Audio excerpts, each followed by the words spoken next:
Hello again, everybody. Welcome back to the UVU Coaches Show presented by the UVU Alumni Association. Brandon Crow with you, back in the saddle for one last time in the 2019-2020 season. Hopefully I had a good weekend. Again, can't believe here we are. It is WAC Vegas week. Utah Valley men's and women's basketball will be heading down I-15 to Sin City in the paradise in the desert, trying to find some lucky treasure, some gold, bring home that hardware. And next thing you know, the NCAA tournament's right around the corner.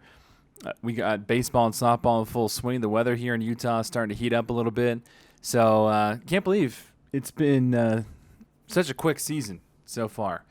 But this will be the final UVU Coaches Show here on ESPN 960 until the end of October, beginning of November.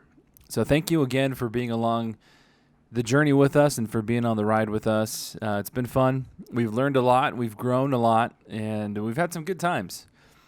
And I know when a lot of people tune into a radio show or they tune into a TV show, especially when it comes to the sports world, they like to hear something new, something different. But we're just going to rehash some stuff this year from what we heard this year. We have a brand new segment. Kyle McDonald from WAC Hoops Digest. He's going to break things down WAC Hoops with us like he always does. He's fantastic. Kyle McDonald is somebody who works very hard, and he's really tried to make this WAC Hoops Digest .com thing really grow. And so far in its inaugural season, I say it's been a success for him. He's done a great job. And if you want any scoop basketball related for the Western Athletic Conference, you need to give Kyle Sports Bias a follow on Twitter, or if you go to WAC Hoops Digest on Twitter as well, or you can just go to wachoopsdigest.com.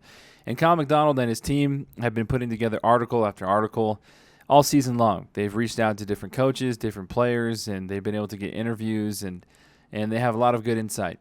And so it's been able to help get more information out there to the public, to you, in regards to the Western Athletic Conference. And so we will hear from him one last time before he travels down to Las Vegas this week as well. The official bracket for the WAC Vegas tournament for the men's basketball team was released on Saturday. We'll break that down for you in just a little bit as well.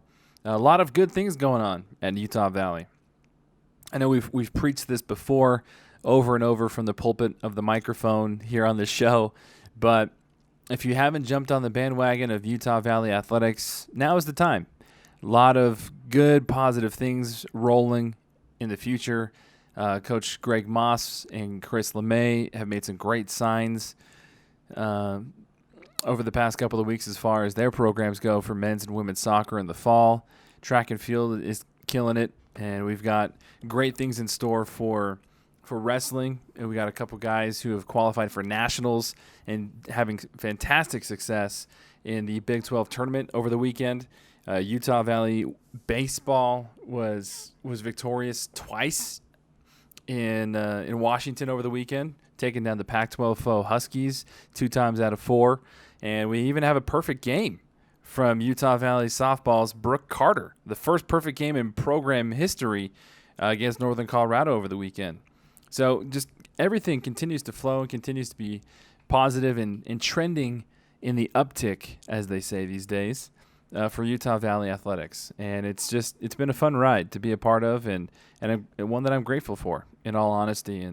And about a little over 4 years ago, when I reached out to the UVU athletic department and wanted to be a part of it and start calling games, it was great. And they've been nothing but fantastic to me. Clint Berge, Jared Sumption, Jason Erickson, and everybody at Utah Valley. It's been awesome to be a part of, and I can't wait to see what the future holds going forward. There's a lot of positive things going on, and not very many outlets in the media talk about it. They just want to focus on the here and the now and the games that have just taken place. But when you really take a step back and look at Utah Valley, especially the athletic department as a whole, there's a lot of good that's going on right now, and it's a fun time to be a part of. Utah Valley men's basketball, their final game we had a kind of a crazy week, and for those who have been keeping tabs on it, you know that you can't turn on the TV, you can't hop on your phone and check social media without hearing the coronavirus words being thrown around. And Utah Valley was not immune, even though they did have their flu shots. They were not immune to being affected by it last week. It was announced late last week that Chicago State would be canceling their final two road games, before the conference tournament in Las Vegas.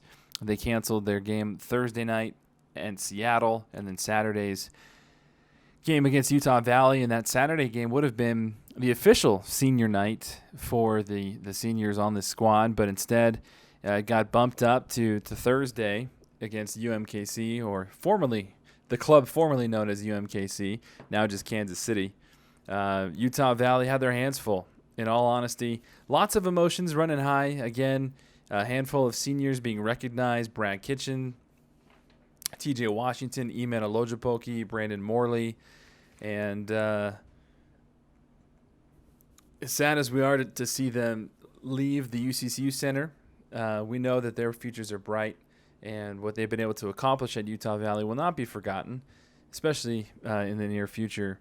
But Utah Valley on the court that night had a lot of emotions flowing, and we'll hear from Coach Madsen in his post-game comments about that game on Thursday.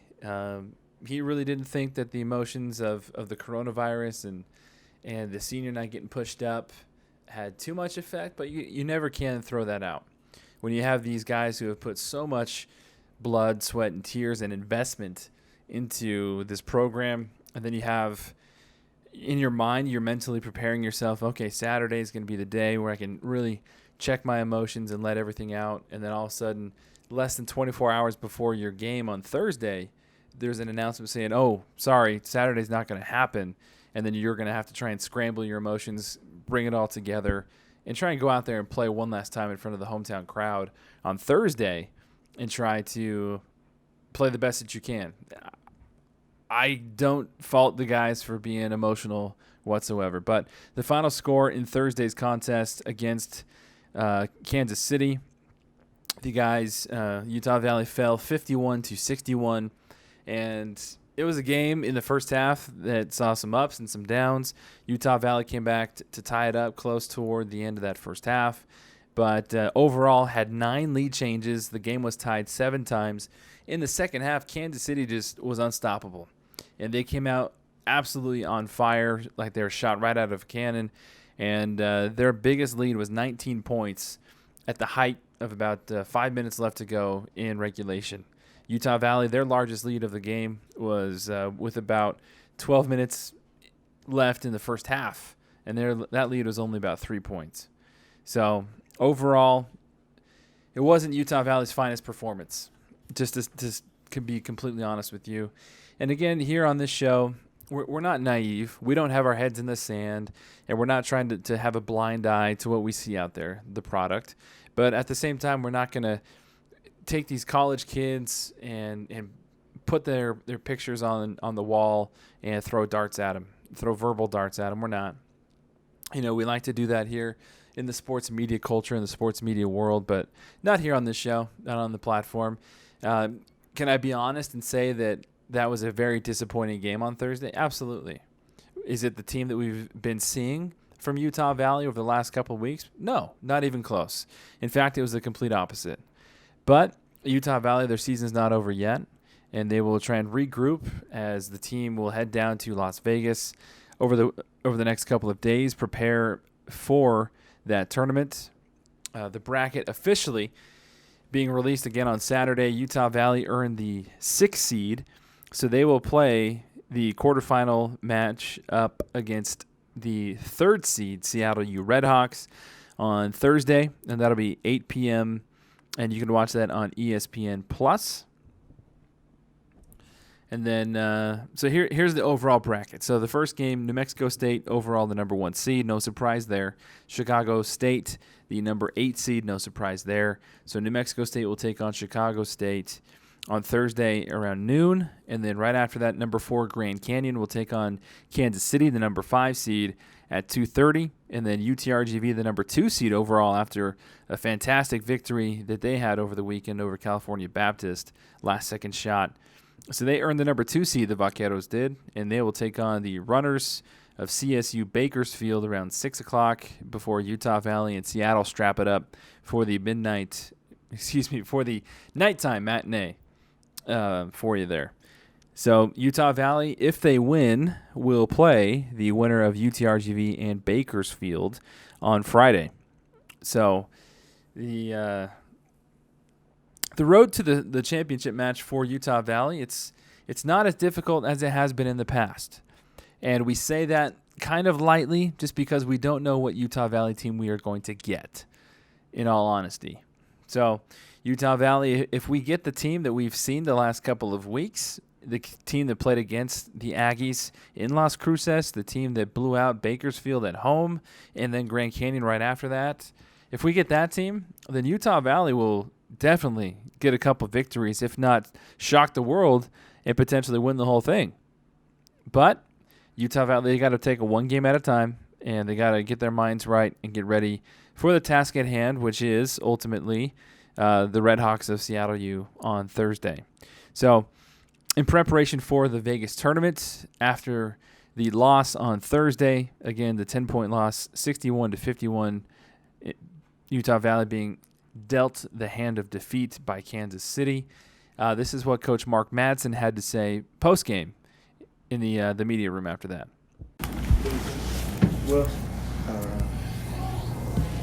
Well, we started the game with decent energy. We were battling, we were fighting, and then there was a stretch where UMKC really out-rebounded us on the glass. We gave up 9 offensive rebounds in the first half. Obviously you can't give that up and expect to be able to win the game. We gave up too many offensive rebounds. In terms of how we've been playing lately, we had far too many turnovers. To have 18 turnovers, I think we had 9 turnovers in the first half and 9 in the second. So consequently, we weren't getting shots in those possessions. UMKC outshot us by 10. And so those are the things that we need to address and work on and get back to the level that we've been playing at. About 4 minutes to go in the first half. It was a tie game, 23 all, and then they scored 5 quick points. You called a quick timeout. What was it that you saw? What was your message to your team in that moment? And obviously Kansas City went on a run after that. Yeah, well, the 5 quick points. I mean, the message was we have to get the 50-50 balls, and we have to rebound the ball. After that, UMKC went on another run. So we weren't able to execute the things that we needed to do to stop that tide. I thought our guys came with great energy, but we lacked execution. We'll look at the tape.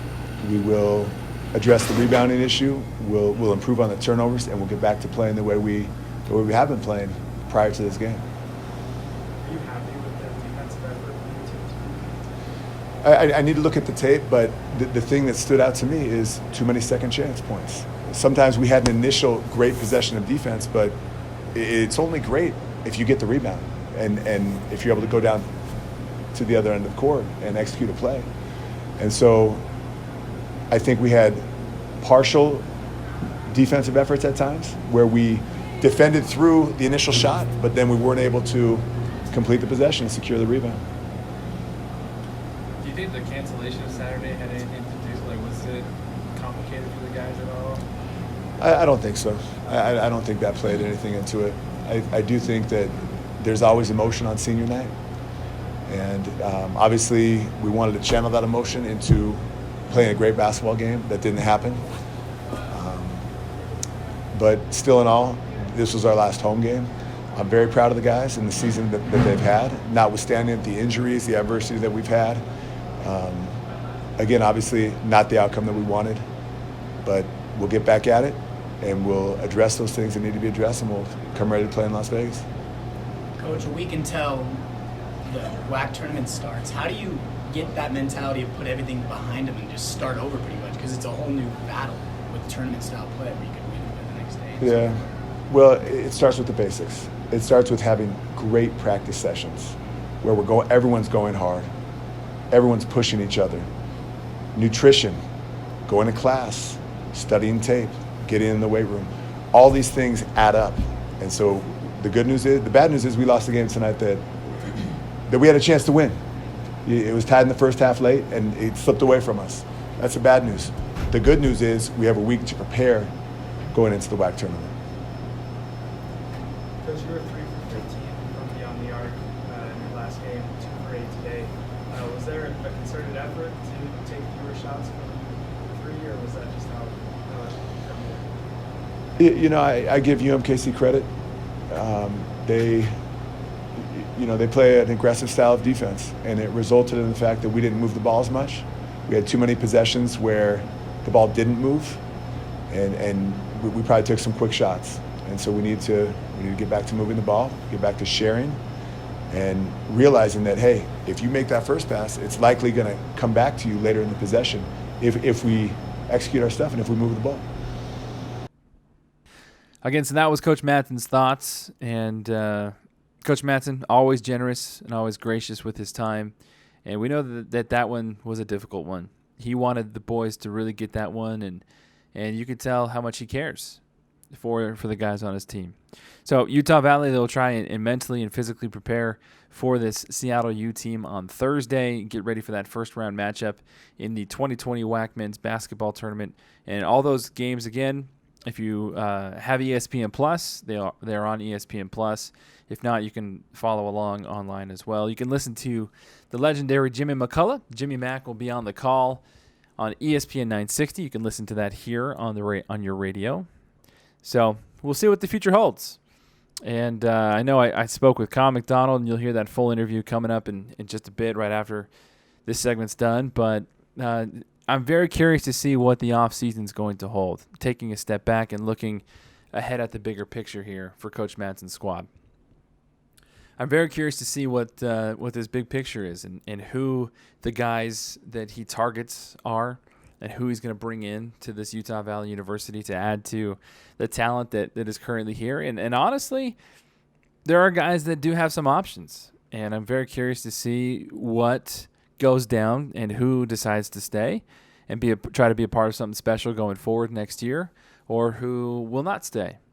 And it'll be a very interesting offseason to keep your eyes on. But definitely Coach Madsen has his ducks in a row, and he's got his coaching staff behind him, and they have a vision and a plan, and they know where they're going, and they know what they want to do. So it'll be very interesting to be along this journey with Utah Valley over the next couple of seasons, but specifically over the next couple of months, and to see where they go from here. So we're just getting started here. Again, this is the final Utah Valley Coaches Show for the 2019-2020 season. We'll take a quick break, and we'll hear from Kyle McDonald. And then, honestly, after that, last week we had such a fun time at Ken Garff Volkswagen in Orem, and we had a really good interview with Coach Madsen, a couple segments. We surprised him with his dear friend and former teammate at Stanford, Fox Sports analyst, Pac-12 analyst, Casey Jacobson joined us, and Coach Madsen really had a lot of fun things to say, talking about his playing career as well as his coaching career. So we'll go ahead after Kyle McDonald. We'll hear a couple replays of some of those sound bites from those interviews, and then we'll wrap up the show. But again, we're just getting started here on ESPN 960. We'll take a quick break. We'll be right back with Kyle McDonald from WACHoopsDigest.com right after this. UVU Alumni has gone digital. Download the new UVU Alumni app. It allows you to carry a digital version of your alumni membership card with you at all times. Get discounts at local and national retailers. See what perks your UVU Alumni membership has to offer, and stay current with upcoming alumni events. You can even find former classmates using the app. Download it today.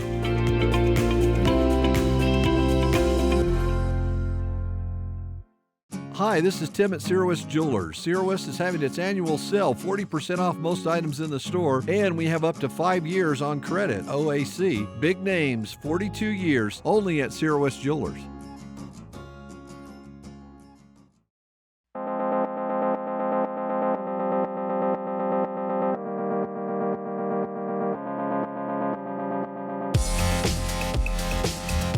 Welcome back to the UVU Coaches Show presented by the UVU Alumni Association. Still cannot believe it is March, and it's the WAC Conference Tournament this week for basketball, for both men's and women's basketball. And it's our privilege one last time, as this will be the last Coaches Show of the season until the fall. It's our privilege to bring in the man who is give us more insight to the Western Athletic Conference than I think anybody's ever had in the past. And would not be surprised if some sort of outlet might pick up the WAC Hoops Digest and try and help support it in the future. But Kyle McDonald is here joining us before he plans his trip down to Las Vegas this week. Kyle, thanks for taking the time to be with us. No problem, Brandon. No problem. Excuse me. It's late. And like you said, I'm getting a little excited, so I'm a little ahead of myself. But thanks for having me on the show. This, I guess, last one till the fall. Is that right? Yep. It's pretty crazy that this season's pretty much over. It's just wild to me. So, yeah. So, first off, Kyle, before we break down the bracket and take a look at everything, just what have you learned about this Utah Valley team so far this season? We'll start off with that question, and then we'll lead into your thoughts on what have you learned from Coach Madsen. But starting here, what have you learned from this Utah Valley squad this season, and where do you see them going? That's a good question, because at some point in the season you see a really good, locked-in, focused team but then we see nights like we did Thursday night when they played Kansas City, and you're like, is this team even a Division I basketball team? Because they just didn't look in sync. They didn't look like they're playing together. There was no energy. So I think we've learned that this UVU basketball team is kind of a Jekyll and Hyde. They're really good when they want to be, but they're also really bad when they're not focused. And I don't know if that's a combination of new players trying to mesh with each other, people trying to figure out roles. I'm not quite sure, what that issue is. And it's just a mental thing, because, a lot of us, prior to Mark Pope leaving, thought that this was going to be the team, and, excuse me, thought that there was going to be some superstars on this team and guys that were going to really dominate and so forth. And whether that's a coaching change issue or whether that's just guys not showing out every night, there's been good points like we saw against Kentucky. They nearly knocked off the Wildcats in Lexington. You saw a couple weeks ago when they swept Cal State Bakersfield in double digit, and they beat Grand Canyon twice this year to sweep the season series. So, you see so many potential positives that it's like frustrating when you see a performance like you did against Kansas City. And that's the thing I take away from this season is there's so many what ifs. What if they would have beat New Mexico? Jabari Rice doesn't hit that 3-pointer at the buzzer. They beat and snapped New Mexico State's winning streak. What if they beat Kansas City on the road in that first season series?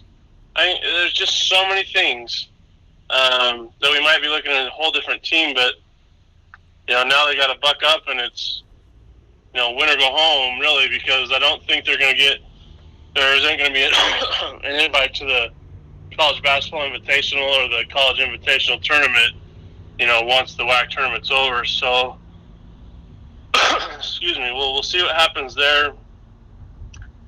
As far as Coach Madsen, I think one thing I would say for next year is he's got to be willing to get in guys' faces. And what I mean by that is when you have guys standing there complaining about fouls while the other team is going down the floor scoring a bucket or on a fast break or something, you know, you've got to get on those guys to stop complaining and get back. You know, I know that maybe there was a foul. You know, that's debatable, but you can't have. You've got to get back down the floor and play defense. And if you're not going to do that, that doesn't help the team. And you know, coaching is a lot of that. Where in collegiate basketball, he's got to hold these guys a lot more accountable than they really do, I believe, in the NBA, from what I've been told. Because there's a lot of growth and learning that's still going on in college basketball, and that's one thing. I mean, and then the other thing is just keep chugging, because it's your first season as a college head coach.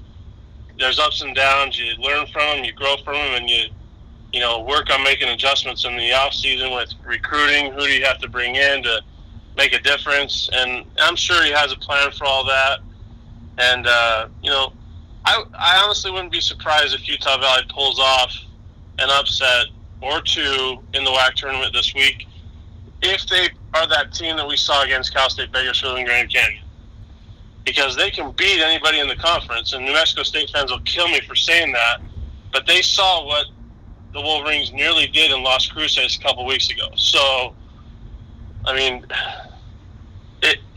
it'll be interesting to see which Utah Valley team shows up at the WAC tournament.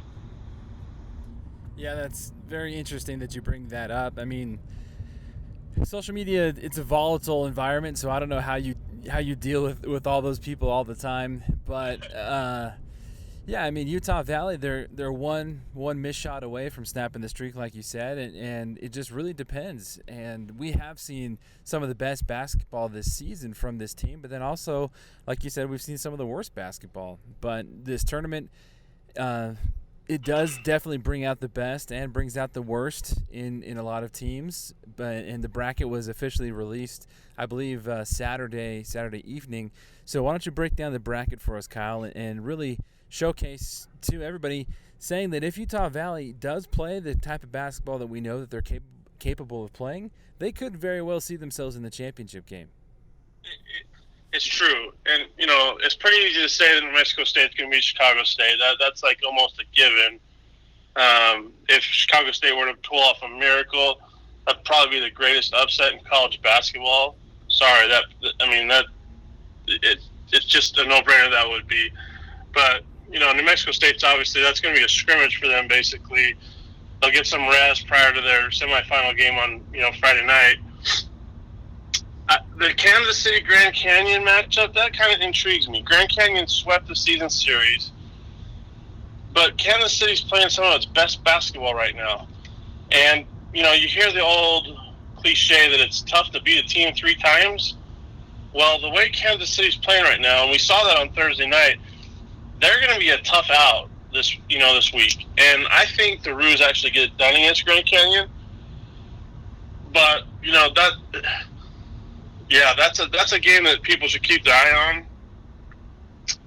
The team I don't know, I like this UTRGV team. You know, they've won I think it's 8 of 10 games down the stretch here. Just beat California Baptist on Saturday night. You know, on Leslie Varner's 3-pointer with like 2 seconds left. And then Utah Valley Seattle, again, another game where Seattle beat Utah Valley in both games this regular season. And who knows, like you said, if Utah Valley shows that the good Utah Valley shows up, they could beat Seattle. Because I think Seattle's playing without Miles Carter as well. So, I mean, we'll see what happens there. But it's anybody's game to get to the final. I'm pretty sure New Mexico State's going to win it just because they're playing so well. And, I mean, they went 16-0 in WAC play despite all the injuries, all the, like, close games and so forth. They just find ways to win. So, I don't know, Brandon. It's going to be fun to watch those other games. It's nice that it won't be a New Mexico State Grand Canyon final like it has been the last 2 seasons, though. So it's going to be a lot of fun. It's very interesting to know, Kyle. Again, I was thinking about this over the weekend. That at Thursday's game is the last time potentially that Utah Valley will be able to play Kansas City at home, unless they schedule a non-conference game in the future, as both Bakersfield and Kansas City will be leaving the Western Athletic Conference after this basketball season is pretty much over with. And we'll have new additions, and that'll just mean a few more teams will have that provision where they can't compete at the next level. And so looking forward to the future here, what do you see for the future of Utah Valley and their chances of winning the championship in the conference tournament over the next couple of years? It's all going to depend on recruiting. I mean, it's all going to depend on what Mark Madsen can pull into Orem, to get. And is he going to pull in the right guys, or is he going to try and pull in the best guys? Probably a combination of both. But I think that's a little bit of the issue that was there this year. There wasn't I don't want to say that. I love all the guys on the team. Don't get me wrong. I don't think it was the right combination of guys, because I think there were a lot of mouths to feed, and it just didn't work as well as it could if there wasn't. If there were role players that understood, their role and so forth, I think it might have made a difference. But going forward, I think that's where Mark Madsen is going to look at recruiting and be like, okay, I need to bring in a lot of the right strep throat this past week, so apologize. But he has to bring in the right guys, but he also has to bring in, key players, key pieces, and that's what'll be interesting about watching Utah Valley is how does he recruit? Because we know Mark loved the transfer portal, gave a lot of guys some second chances, and he won a lot of games. So what route does Madsen take? I would love that Dixie State is joining the WAC, because that renews that JUCO rivalry that had long been going between Utah Valley and Dixie State. And that's, right up I-15, 4-hour, 3.5-hour drive. I'm looking forward to that rivalry being renewed. And, St. George Market is good. And Dixie State's right in the middle of California Baptist, Grand Canyon, and with their facilities and stuff, I think they're going to add a lot to the conference. But as long as New Mexico State's in the WAC, it's always going to be a challenge for anybody to win a conference tournament or a conference championship, because the Aggies are just, for whatever reason, they're head and shoulders above everybody else. So in order to win the championship, all roads go through Las Cruces, and who's gonna do the job of knocking them off. So it'll be interesting to see over the next few years. Well, Kyle, again, thank you as always for taking the time. We'll let you go with the last question here. Your final bold predictions for this week. Bold predictions for this week, right, down in Las Vegas? Yep. Oof. Bold predictions. Oof.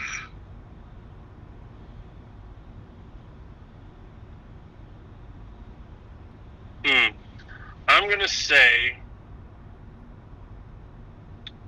Utah Valley makes it to the final as a 6th seed. They beat Seattle, and they knock off UTRGV.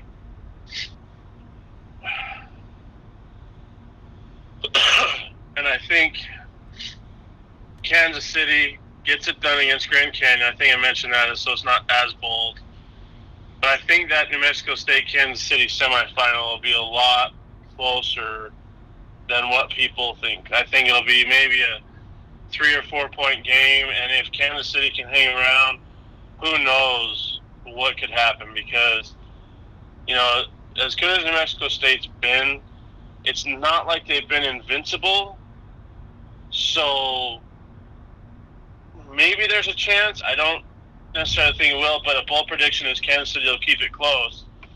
I don't think they pull off the upset, but they'll keep it close, and who knows what can happen. It's March, and you saw Utah State, what they did to San Diego State, Sam Merrill, how crazy that was, and Valpo.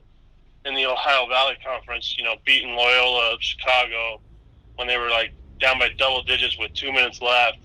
So anything can happen in these conference tournaments, and that's what makes March fun, right?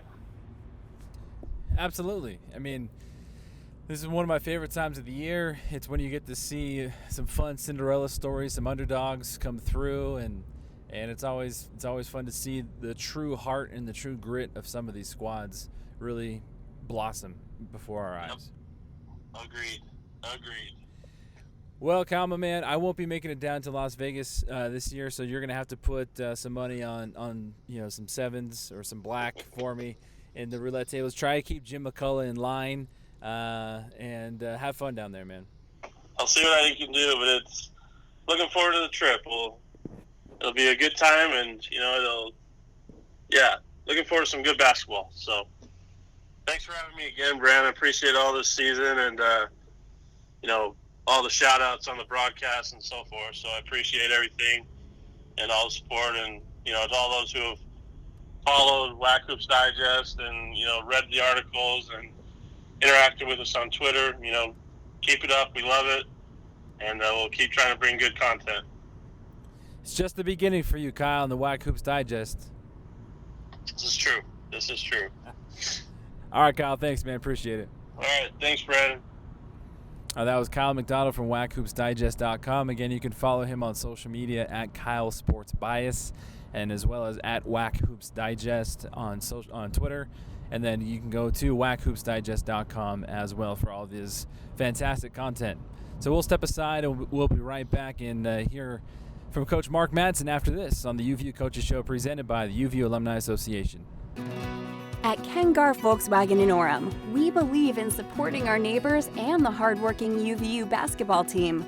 Since our store is perfectly located on University Parkway in Orem, we're ready to play ball with our UVU Wolverines and give them and you a car buying experience unlike any other.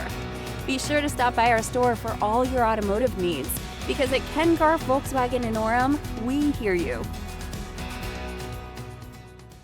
Your number one UVU basketball fans, Neil Dastrup Insurance and Auto Owners Insurance is a winning combination. You know texting while driving is dangerous, yet most people admit to doing it anyway. Drivers are 23 times more likely to be involved in a car accident while texting. Know the facts and wait to text. The danger is real and it applies to you.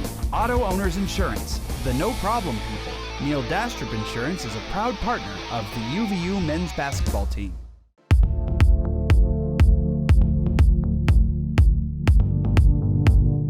Welcome back to the program, everybody. We are live at Ken Garff Volkswagen in Orem, Utah on Monday, March 2nd. A beautiful new Volkswagen facility built in December of 2017, where you can get the 2020 Volkswagen Jetta S 1.4T turbocharged sedan.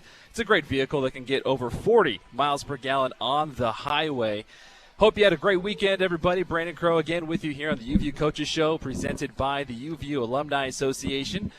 Utah Valley men's basketball dropped their lone game last week to the Lancers of CBU and Riverside. We'll dive into the details of that in just a bit. We got a good show for you. We are going to hear from the women's basketball coach, Dan Nielsen. We have a mystery guest as well, tuned up and ready for you. But first off, our first guest is a man that many people love, a proud new dad again, and a man that may or may not have frequented a certain Jack in the Box on Santa Monica Boulevard more than I did when he played for the Lakers. Head coach Mark Madsen. Congratulations on the new baby, Coach. Brandon, I really appreciate it. We had little Leroy early last week, and it was such a great day. My wife Hannah woke me up in the middle of the night, and she said, "It's time. It's happening." And I'll never forget, because as she labored a little bit at home, and then as we left the house to go to the hospital, there had been heavy winds the night before, and a tree had been knocked over and was blocking the road. Oh, no way. Yeah, this last week. Now, luckily, there's a different way out of the neighborhood, but talk about a curveball in the middle of the night. Man, it sounds like a movie. Yeah, but the birth, and our young son is doing well, and Hannah's doing really well. Both are at home now and just recovering. So, Leroy, is this a family name? It's a family name. My dad's name is Dwayne Leroy, And so Leroy is a family name, and it's meaningful. It's meaningful to Hannah and I, and obviously great relationship with my dad, and we just felt like it was the right name, and it was really meaningful. Excellent. Now, I saw Hannah posted a picture of all four of you on Instagram, and I think one of my favorite things of that picture was your son William and his Crocs. So who has more pairs of Crocs right now, you or William? He's a close second. Close second. I think I got 10 or 12 pairs. He has 2 pairs. Okay. He's got the blue and the red, and he alternates them back and forth, but they're comfortable. We go for comfort. Do you have a favorite pair of Crocs? I'm all about functionality, okay. Brandon. I've been to the top of Half Dome in California in Crocs. Really? Yeah. So the Crocs have versatility, and I wear them into the office a lot, just easy on my feet. Sure. Obviously, change into the basketball shoes when it comes time to practice, but I'm a long-time Croc guy.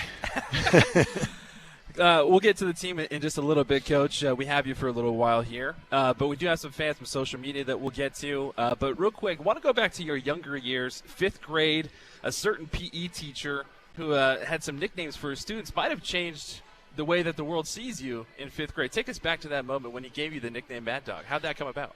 Well, it was crazy. We had this awesome PE teacher. He had a tryout or 2 with the 49ers.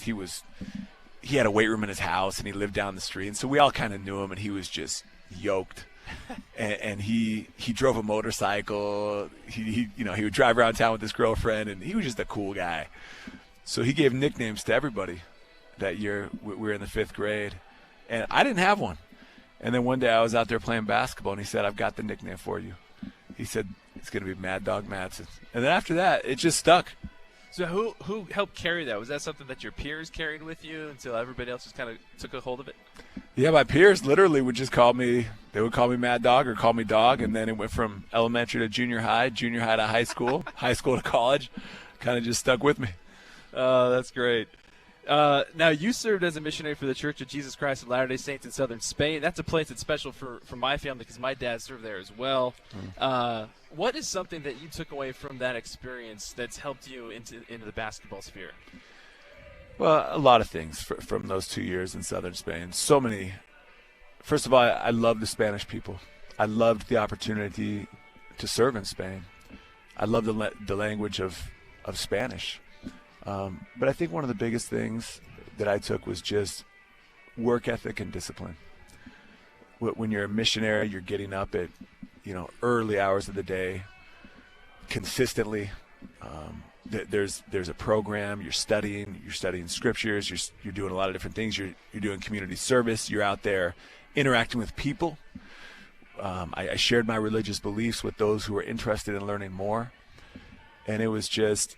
I look back on it, and every time I do, I smile because it was such an amazing 2 years of life. Now, Spanish food is fantastic. My dad used to make some tortilla española growing up. Oh, yeah. He even ventured to make some paella one time. There you go. You look pretty fit, Coach. You look like you could go right back out there on the court. Do you still eat any of that stuff? I'm on a stricter program now. When I hit 40, the metabolism slows way down. I tell my wife, I say, hey, if it's around the house, I'm going to eat it. No matter what it is. Sure. So sometimes I'll come home and different things will be thrown away in a good way. But no, it's Spain and those 2 years. I'll never forget, going to my first area right outside of Seville. It was a little town called Alcalá, and it had a very heavy Moorish influence. In fact, there were tunnels that had been built by the Moors that had come up from Africa. And so the city had a huge tunnel system under the city. People would go down there and get lost. Oh, wow. And so one week, one of our friends invited us to go down into the labyrinth under the city. And I said, no way, I'm not going. I don't want to risk my mission. Did you ever use your Spanish in the NBA? All the time. Yeah? All the time. Especially early on in Los Angeles. There's a really strong Latino community there. And so there were a lot of opportunities to interact with the Chicano Latino community in Southern California, which I loved. And then obviously there were some Spanish-speaking players throughout the NBA, Pau Gasol, Manu Ginobili, others. And so it's it sticks with you. When you spoke to Pau and used your theta, did he say anything to you about that? Well, it sounds normal to him. Sure. It sounds great to him. Other people, they look at me, particularly the people in Southern California, they would look at me and in their mind something didn't quite click, because I was speaking pretty decent Spanish, but with a really weird accent. And so they would kind of look at me like, who are you? Where are you from? Why are you speaking like this? Now, late last summer, early fall, you went back to your alma mater, Stanford, and you had a fantastic experience being inducted to the Hall of Fame there. What was that experience like for you? Well, first of all, it was an honor. It was an honor to be inducted into the Hall of Fame there. And what I said in the speech that night, I said, look, this is a team honor because no one goes into any Hall of Fame without every single member of the team. We had walk-ons that busted their tail every single day in practice. We had team managers, every member of the coaching staff, the SID, Bob Vasquez, the sports information director. Every single person was a part of that, and every single person was a part of the team success that we had there. That's awesome. Now, Coach, as a young kid growing up in Los Angeles, I know I talked about our Laker connection and me watching you, but there are three significant guys who really provided a soundtrack for my life and really helped pave the way for me to try and be in this profession, and Vince Scully, Bob Miller, Chick Hearn. What was one of your favorite memories with Chick Hearn? Well, first of all, I have great memories of Chick. We were on a road trip once. I can't remember which city it was, but I was down eating breakfast with a teammate, and Chick walked in. And I'm thinking, hey, Chick is big time. Chick is probably going to get his food and go review his notes. No, Chick came right over, sat right next to me, chatted me up. We had a great breakfast. Chick was someone who could take a game and make it come to life, almost like you were living it, almost like you were living a movie. One time, we went into a team film session. We had not been playing well. And Phil Jackson said, guys, it's important that you listen to what people are saying about you.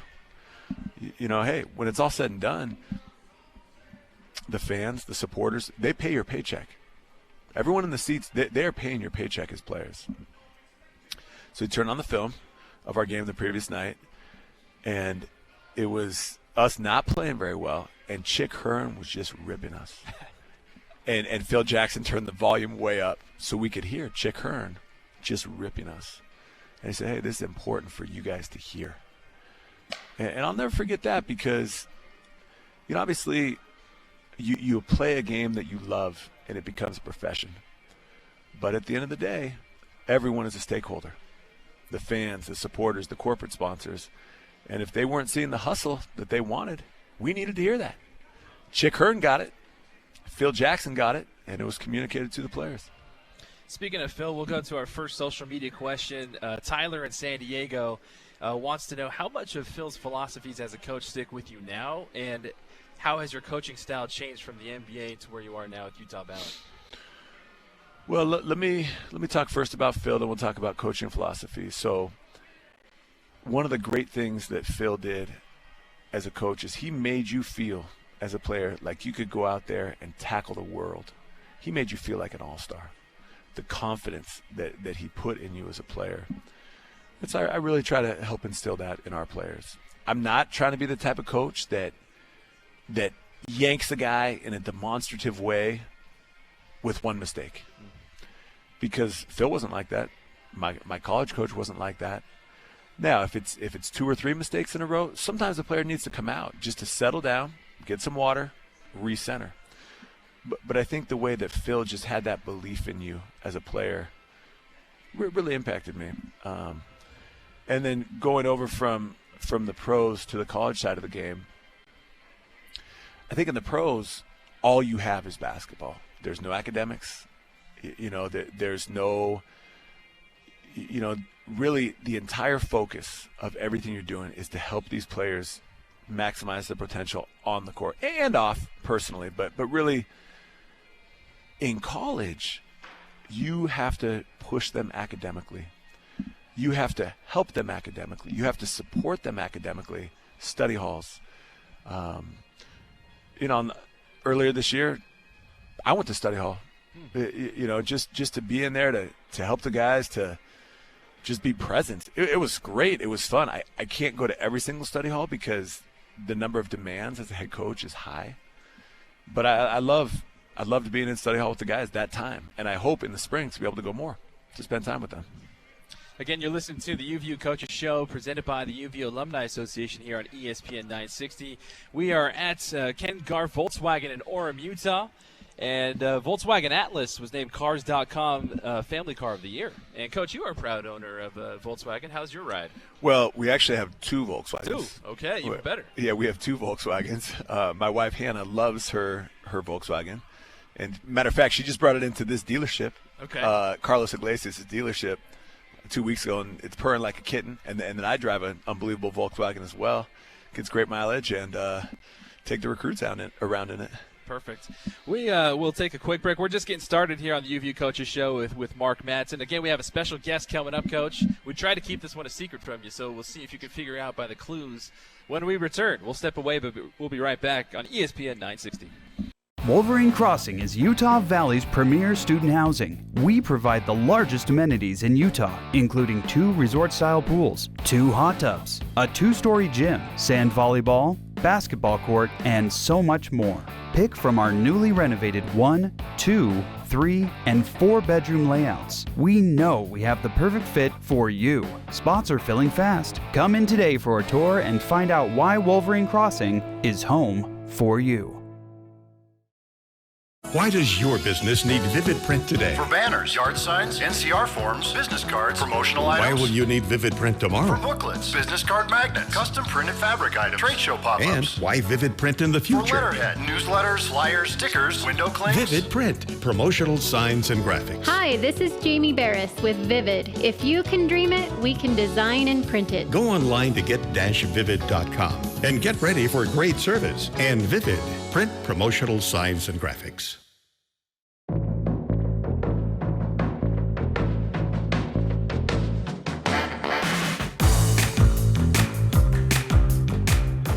So, again, I know I've said this before. I'm born and raised from Los Angeles, California, and the LA teams, the real LA teams are the teams that I root for, near and dear to my heart.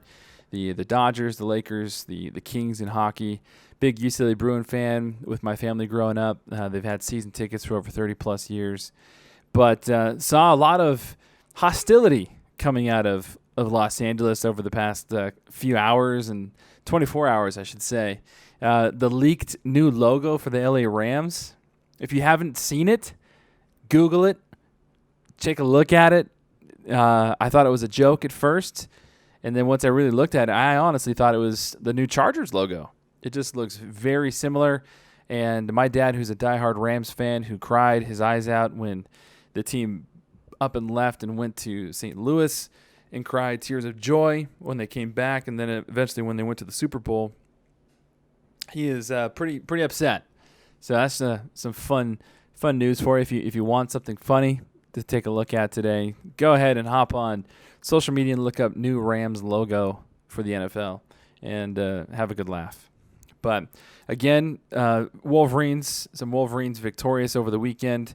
Softball had a fantastic event. Brooke Carter had the first ever perfect game in school program history, and Utah Valley men's baseball, they were finished out even 2-2 in a 4-game series with the Huskies of Washington in the Apple State. And Kimball Bastion and the Ordorf brothers just continuing to do work, qualifying for nationals and picking up some hardware in the Big 12 championships for wrestling. So lots of fun stuff going down here at Utah Valley. And again, just want to say thank you to our producer in studio, Dave Glauser, and for his team for helping us put together the show each week. And thank you for listening, whether you listen to it live or whether you listen to it on the podcast platform. Thank you for letting us be a part of your day, however and wherever it is that you join us. And we got some big fun plans coming up in the fall for this UVU Coaches Show. So we are going to take a break over the next few months. We'll be back in the fall, back in October. But again, thank you for being along the ride. Utah Valley will take on Seattle U on Thursday, 8:30 p.m. You can listen to that on ESPN 960. You can watch it on ESPN Plus. The men's and women's basketball teams, wish them best of luck in WAC Vegas this week. Thank you again to Kyle McDonald from WAC Hoops Digest for joining us each and every week throughout the season. For Jared Sumption, Clint Berge, Jason Erickson, Coach Madsen, and all of our guests that we've had throughout this season on the show, thank you. Heartfelt thank you. And be good to each other. Stay excellent. Stay awesome. And be safe. And we'll talk to you again on the UVU Coaches Show in October.